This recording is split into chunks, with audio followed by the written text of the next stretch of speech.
Right. So if you come into sit up for me, sitting position, you are going to come to more to the front of that mat for me. This is called rolling like a ball. So imagine, sitting up tall for me on your sitting bones. What we're going to try and do is curl up like a C spine. Yeah. So your back becomes a pound coin. Really tucking in your tummy, pulling in your knees towards your chest, or if you've got the beer belly like me, you pull the knees apart and you're tucking in, and we're going to do a reverse roly-poly basically. I'll just demonstrate quickly for you.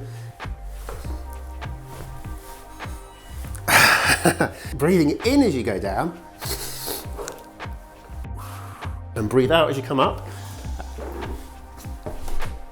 As you come up, I want you to tuck your tailbone under.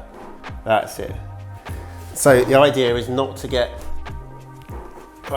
cramp your calf like I'm doing, and also not to do that fud. We want a pound coin, not a 50p on your back. That's okay, cool. That's fine. Now, if you were more advanced, you could take your hands away and try and do it without hands, but we're not going to do that.